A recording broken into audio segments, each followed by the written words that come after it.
The Space Marines of the Loyalist legions fought against their traitor brothers in the period known as the Horus Heresy. Painting a force of your favourite legion can seem like a mammoth task, but taking the time to break each step down, I'm going to show you tips and tricks that you need to get your legion tabletop ready in no time. I'm Sam, studio painter for Transatlantis Games. This is how to paint each Loyalist Space Marine legion using 2 thin coats.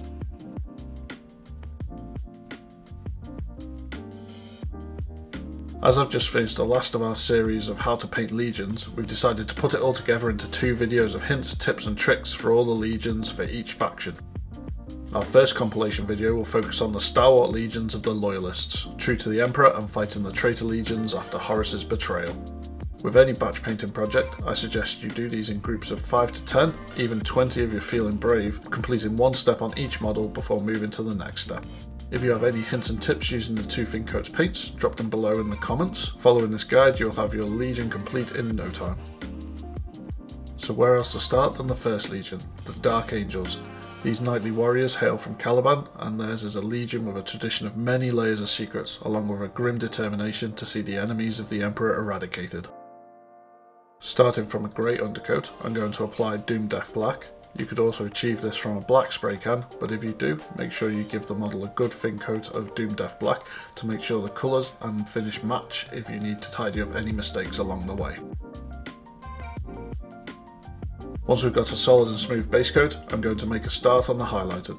Here we're using Faust Blue for a chunky highlight. This should be thick, but not too thick line or just on the edge of all the armour plates. This can be time consuming to start with, but you will improve with practice. After the chunky highlight, we're going to go back in with an edge highlight of Shadow Blue, just catching the very edges of the armour and any prominent raised areas. When you're doing this, make sure you thin your paint to a point where you can control the highlight and paint flows nicely off the brush. One of the advantages of 2 thin coats high opacity is that it's perfect for this job, giving you crisp edge highlights with minimum effort. Moving on to the trim, here I've chosen Dwarven Iron. Carefully apply this to the trim of the model. While I have the paint out, I'm also going to base coat all the other metal areas, working my way around the model and finding all the bits like the bolt gun and any other details I want to stand out. After the base coat is dry, I move into a wash, which is a perfect way to shade and weather those metal areas. Carefully working the wash into the model, I move around and make sure I catch all the areas where I want the wash to go. After giving the wash a good period to dry, I'm moving on to Surcoat Silver. Like we've highlighted the armour, I'm going to catch all the edges of the metal areas with this paint to pick out the details. Those steps complete, you can see the colour scheme for the Dark Angel is finished. I've based this in a basic urban environment, but feel free to base your figures appropriately. Looking at the finished Marine, the slight edge highlights capturing the black of the armour and the contrasting details picking out key points of the miniatures without taking up too much of your time. And now we move on to the next legion, the White Scars, swift and deadly killers and sons of the mighty Khan. I'm starting again with a grey undercoat, but a lighter colour primer may suit you better. Onto this undercoat I'm using Trooper White, ensuring the armour gets solidly covered. For all base coats I thin the paint and aim for 2 thin coats for the best combo of speed and quality. Once the base coat is dry, I'm moving on to shading the armour. For this, I'm thinning Carcharodon Grey down 3 parts water to 1 part paint, and carefully painting this mix into the recesses of the armour. This may take some time and practice, but it's a good way to get crisp looking white without using loads of layers, and in my opinion, recess shading is a very handy skill to have for the future too. Once you're happy with the recess shade and have corrected any errors, we're going to go back in with an edge highlight.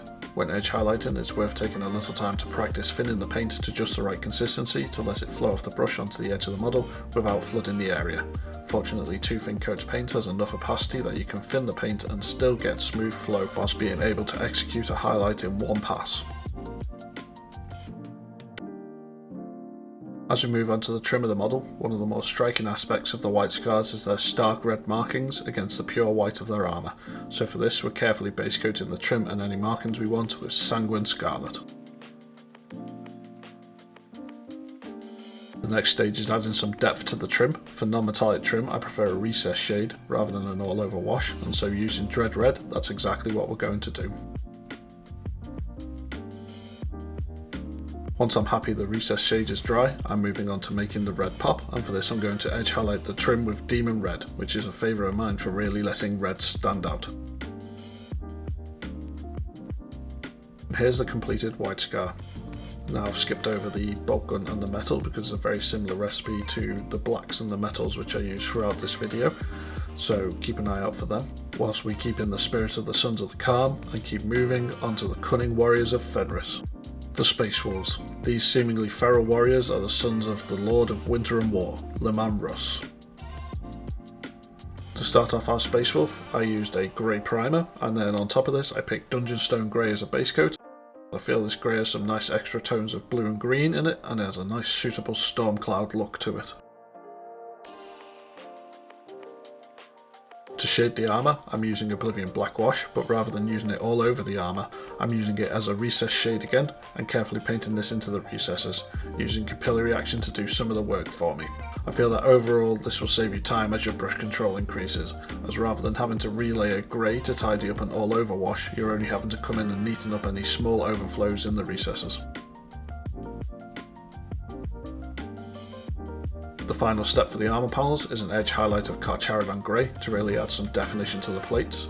Again, a dab of water in the paint will help it flow off the brush better. The trick is to just make sure there's not too much on the brush to start with.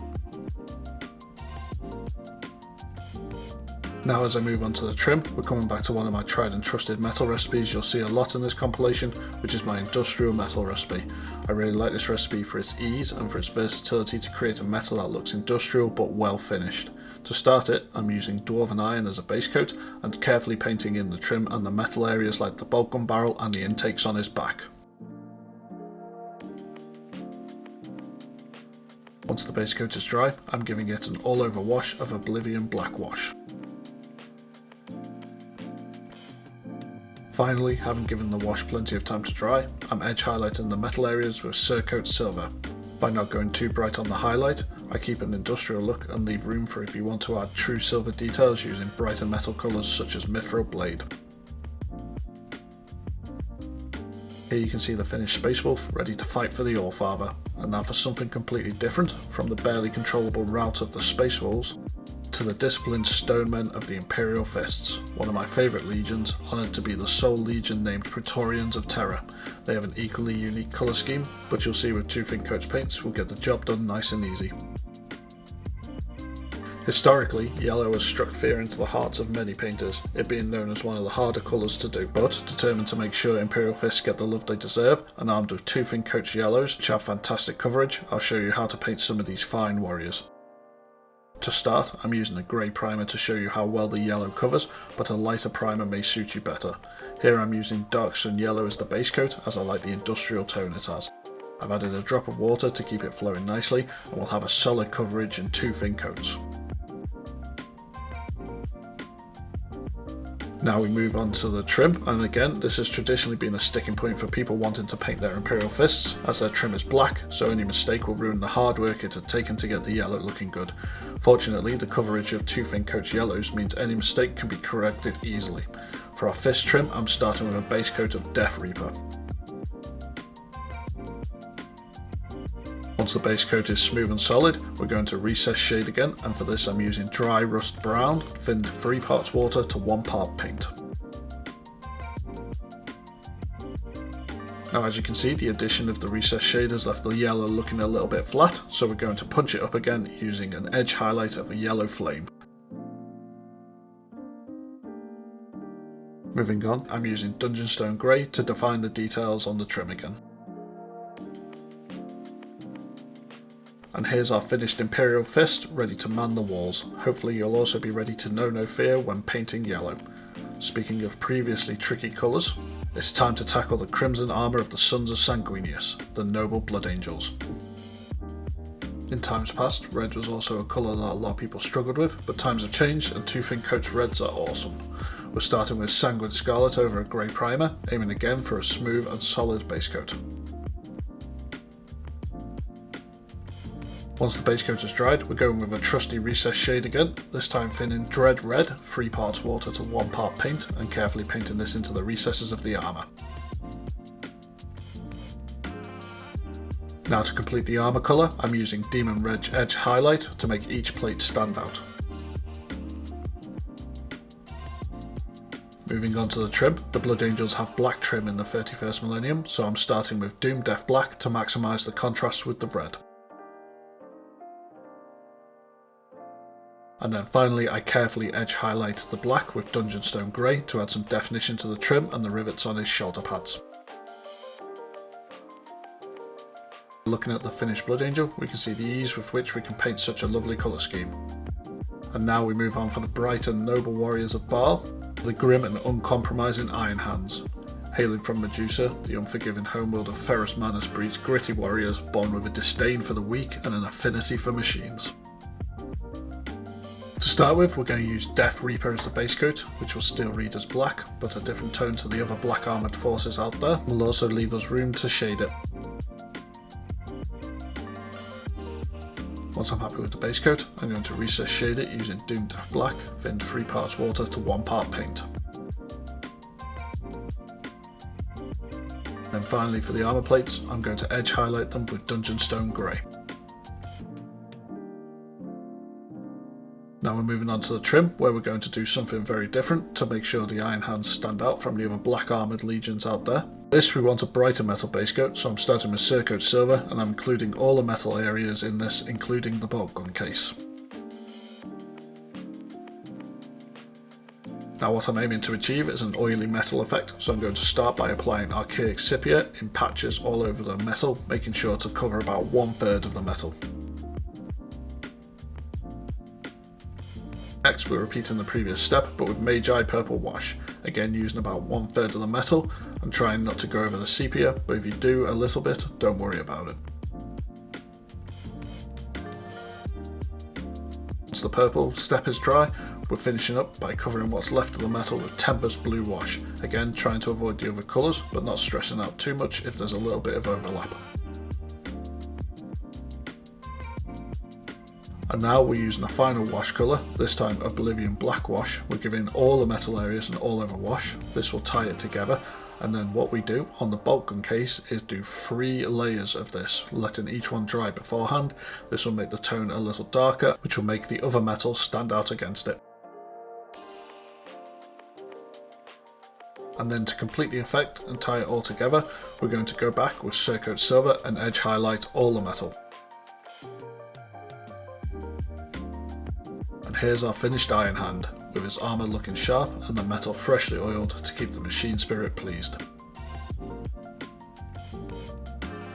We move on now to the proud 13th Legion, the masters of the theoretical and the practical, the Ultramarines.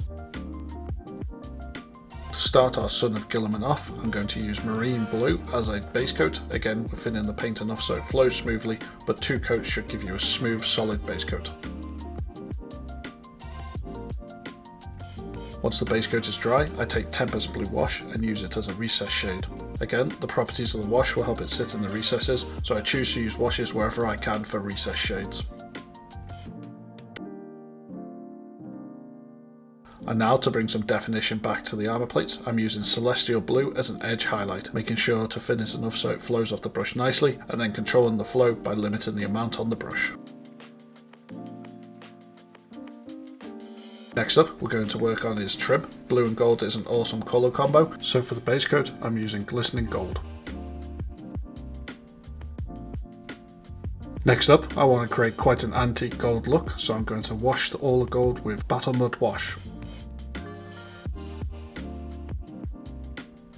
And finally, we want to bring the shine back to the gold to make it look really good with the blue, and for this I edge highlight the gold with Glistening Gold. And here's our Regal Ultramarine. Check out the individual video where I cover painting his head crest and the energy glows. Now, from the Regal to the Stoic, we're painting the Salamanders of Nocturne. I'm starting his armour off with a mix of 2 parts Wyvern Green to 1 part Orchide to create a very Salamander green base coat, making sure the paint is thin enough to get solid coverage in 2 thin coats. Once I'm happy with the base coat, I'm thinning Wyvern Green 3 parts water to 1 part paint and painting this into the recesses to shade the armour. Next up, to highlight the armour plates, I'm using Imperial Green and edge highlighting each panel. Again, we want to make sure we keep the paint thin enough to flow, but thick enough to cover, a fine balance that takes a little time to get right, but you'll be glad you took the time in the end. Once I'm happy with the armour, I move on to the trim and using a warm gold as I feel the yellow-orange tones work well with the green. So to start off, I'm using Dragon's Gold as a base coat. Once I have a solid base coat on the trim, I use Flesh Wash all over the gold to really add some warmth and depth. And then finally, to bring the shine back again, I use Glistening Gold to edge highlight the trim. And here we can see the finished Salamander. As you can see, the gold trim complements the green really nicely. He looks ready to enter the fires of battle and be tested on the anvil of war. And now we wrap up our Loyalist Legions video with the vengeful and shadow-clad warriors of the Raven Guard. Making black look good takes a fine balance. Too much highlighting can make them look grey, and we definitely don't want that for these guys, especially as their veterans have white on them and the contrast is a large part of the appeal, so with that in mind, I'm definitely starting with a base coat of Doom Death Black. Now we start with the highlighting, and I've already decided the lightest highlight I want to go to is Dungeonstone Grey, but the jump between Doom Death Black and Dungeonstone Grey is too big, so to start with we're doing a 1-to-1 mix of Doom Death Black and Dungeonstone Grey, and we're using it to paint a chunky highlight on the edge of each armour plate. This may not look like much when it's on its own, but it will definitely help the transition between the black and the grey on the next step. Now to wrap up this short but technical colour scheme, we're edge highlighting the armour plates with Dungeonstone Grey. And here's the finished Raven Guard, ready to strike the foes of the Emperor from the shadows. As you can see, we only did 3 steps on this armour, but they need to be carefully executed to keep the armour looking neat and still shadowy black. And so there we have it, 9 legions, all painted to a tabletop-ready standard quickly and efficiently. You'll notice there's common parts of the minis that are painted but are not mentioned in the video. These are the joints between the armour plates and the ribbon on their legs. For these, I do a simple recipe of Doom Death Black base coat and edge highlight only the edge of the ribbing with Dungeonstone Grey. This is a good way to save time on your minis, as highlighting each individual part of these sections really serves no purpose, as they serve only to break up and frame the armour plates. Tackling an army in this way can get your troops done and ready and onto the battlefield, allowing you more time to work on your characters and vehicles. You can even use these hints and tips to paint armour of other colours and other game systems, so don't feel like you can't use these videos in other systems. Thanks for watching this far. Don't forget to like and subscribe to help others find these hints and tips. Comment on what miniatures you want me to tackle next, or how you are finding using our paint. And don't worry if you're dead set against the false emperor, as there is a traitor compilation of these videos coming soon.